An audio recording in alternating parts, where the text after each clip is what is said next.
dal leen ak jàmm ki seen xibaaru mbatit dañu koy dooree ak conférence de presse bi nga xam ne kii di Abdoulaye Fodé Ndione doon président association des écrivains du Sénégal bu yees bile amal na ko ci teewaayu membre bureau bu bees bi niki noonu jot nañu gaaral li nga xam ne mooy seen feuille de route bi maanaa naka lañ nar a yoree association bi ak coppite yi nar a am jàpp jëm ci gën a ubbi bunt yi bu ko defee ndaw ñi mën a dugg waaye it bàyyi xel diaspora bi ak yeneen xeetu chantier nañ ko déglu moom Abdoulaye Fodé Ndione. priorité bu bees bi mooy comme ni ñu ko waxee rek sànq mooy ñu xamlewaat association bi bu baax d'abord ubbi ko ba nit ñi dugg si ñu mën a dérouler programme yu bari yoo xamante ne namm nañ ko def fii si association bi donc je crois que comme ni mu ko defee ni ma ko waxee rek tànk bu njëkk bi mooy wax nit ñi naka la ñuy duggee fii naka lañ fiy bokkee parce que loolu su amee rek xel yi dina gën a yaatu mën-mënu association bi tamit dina yokk donc ci loolu la ñu jublu wàll bi si des mooy seet naka la ñuy yokkee aussi textes yi comme ni ñu ko waxee c'est-à-dire que suñu nekkin fii naka lañ koy yaatalee aussi ci ay textes boo nga xamante ne dañuy gën a encadrer association bi li ma ci mën a wax daal ci loolu premier point bi mooy que association bi ñëpp la fi nekk kuy sénégalais di bind rek wala ku dëkk Sénégal sax di bind am nga fi wàll donc loolu moom dañ ci taxaw rek jublu ci. justement ci wàllu ubbeeku boobu noonu inclusion boobu noonu lan ngay wax ndaw ñi nga xam ñi ngi bind jamono jile. ndaw boo xamante ne nag li ñu soxla ci association bi def nga ko mooy bind nga ay téere nga ñëw xool naka ngay duggee mooy adhésion bi yan condition lañ la teg parce que condition yooyu moo fi nekk pour mag ñi moo fi nekk pour xale yi am na mag ñuy bind tamit ñooñu bu leen fàtte ginnaaw di nga gis ko am 60 ans di doogu bind premier livre am kooku nag nga koy jàppee kooku écrivain bu ndaw la wala écrivain bu mag donc loolu yëpp li ci am solo mooy ki bind mooy bindkat bi kese bu ñu jàppee notion bindkat rek mooy écrivain bi kese ñu bañ a jël ay at teg ko ne moo xam moo am 10 ans moo am 100 ans bu defee loo xamante ne war na mën a nekk ci association bi dañ koy bàyyi mu dugg ci association bi li nga xamante ne aussi tëral nañ ko muy commencé ci ministère de la jeunesse des sports et de la culture te madame Khady Diène Gaye jiite ko tamit programme yooyu yëpp dañ koy seet aussi seet ñun tamit fan lañ ci mën a jàpp. justement ñu ngi dem ci benn forum. wax nañ ko ci forum du livre bi. yéen nooy fi na ma demee ndax da ngeen di waajal seen bopp ngir am ay propositions concrètes yooyu teg ci table bi ngir suqali édition ak livre Sénégal. waaw forum boobu yaakaar naa ne dafa ñëw à son heure. parce que bu ñu amee ay nouvelles autorités ñoom ñu xalaat ne livre bi dañ ko war a saytuwaat xoolaat ko. politique gu livre loolu dafa am solo trop pour ñun. dinañ ci def suñu wàll nag. dinañ ci jéem a wax ak autorités yi xam ne ñoo ko yor di ko def. ñu xool ñun naka lañ ciy jàppee. pour ñu réussir loolu président bi wax autour du livre. jóge ci loolu wax ci première édition défilé de mode bu mag boo xam ne nga ko amal fële ca Saly ñeenti fan ci weeru avril bi ñu dëkkmal di bés bi ñu am suñu indépendance ni ki noonu ngir firndeel ne fu mu nekk nii créateur mode sénégalais yi am nañu taxawaay ni ki noonu sax ci wàllu souveraineté gis nañ ne lu bëri ci askan wi rawatina kilifa yi ñu ngi solu ci ay yëre yoo xam ne fii lañ koy defaree ngir suqali lu mel nag moo tax Amina Diop daal di amal défilé bi le ngir gaaral liggéeyu créateur yooyu le nañ ko teewlu. dañuy organiser incha allah ren défilé le 4 ak le 5 avril ci Saly ak designer yu bëri 15 designer lañ. ren défilé ak 16 créateurs ci Saly di nga paru benn bi Saly ak benn exposition vente. parce que mode mooy suñu liggéey donc défilé ci lañu mën a wane dañuy liggéey. Sira Vision moo doon événement défilé bu gën a mag je pense. fii Sénégal donc léegi comme relève bi dañ ko bëgg a jël il faut que ñu créer suñu propre événement et donc convier styliste yi ñëw def si seen show quoi. Owens dina fa nekk Algey Collé Sow Ardo Sistapha Africa Alia Bare ak Sofatou ak moins 16 lañ daal incha allah lañ nar a nekk. waaw jàppale nañ si suñu liggéey parce que je pense que yeneen réew yi ñoom bu ñuy sol seen grande marque seen dëkk la ñuy sol donc loolu je pense que moo normal. li ñuy sol marque sénégalaise yi am na impact dina may visibilité créateurs yi au-delà du Sénégal comme que duñ ko sol Sénégal fu ñu mën ci dem moom la ñuy sol.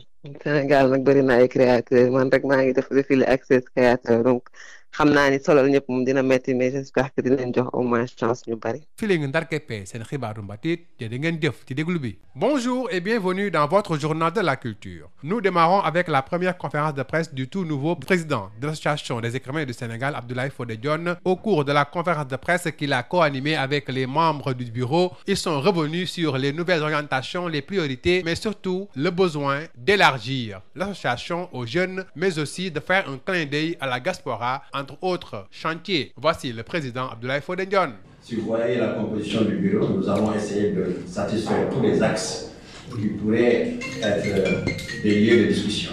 C'est important.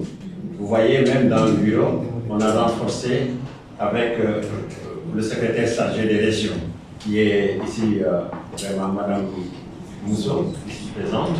C'est pour vous dire simplement combien on est soucieux de massifier l'association avec les régions aussi. Parce que nous avons beaucoup de régions qui ont aussi des associations. Ces associations vraiment doivent ou devraient nous rejoindre ici. Parce que nous sommes vraiment l'association mère, ça c'est un fait. Parce que certains ici autour de la table, même membres du bureau, appartiennent aussi à d'autres associations aussi. L'association des écrivains du Sénégal est la centrale. Donc, qui doit s'ouvrir et recevoir beaucoup de gens. Mais dans cette ouverture qui va arriver aussi, il y aura les conditions de l'association, comme toute association aussi. Ce n'est pas des portes ouvertes, ou, voilà, mais ce qui fait que la personnalité de l'association doit être préservée.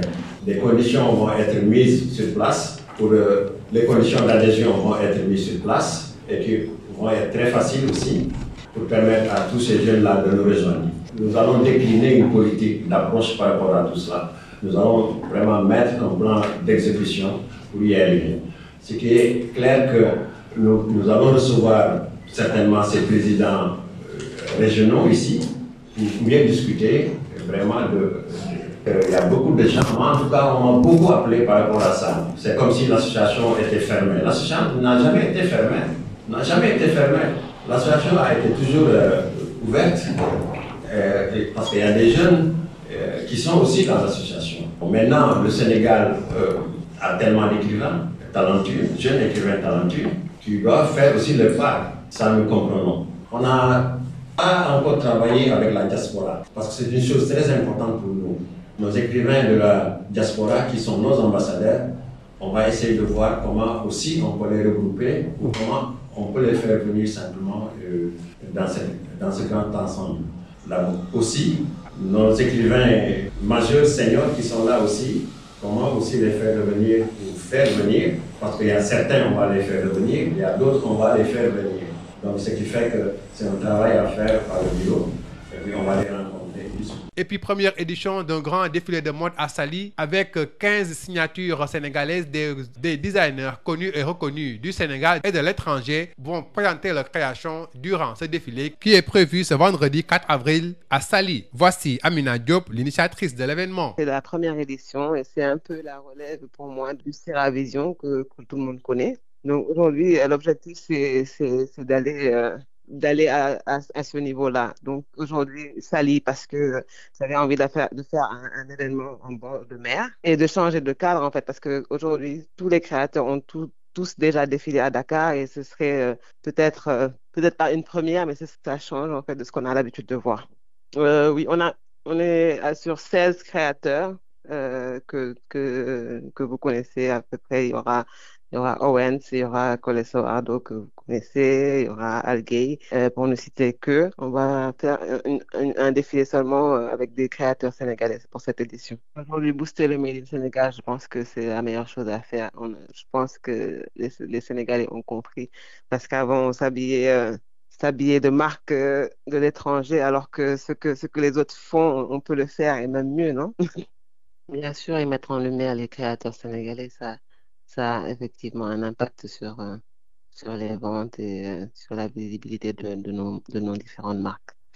Mais Made in Africa déjà a pris un élan ces dernières années, donc certains créateurs sont mis en lumière effectivement par les autorités, mais de ñëpp de aujourd'hui, je pense qu'ils sont en train de travailler avec déjà la nouvelle génération, comme Owens que je citais tout à l'heure, et j'espère qu'ils auront qu'ils iront vers d'autres créateurs. C'est la fin de votre journal de la culture. Merci de l'avoir suivi.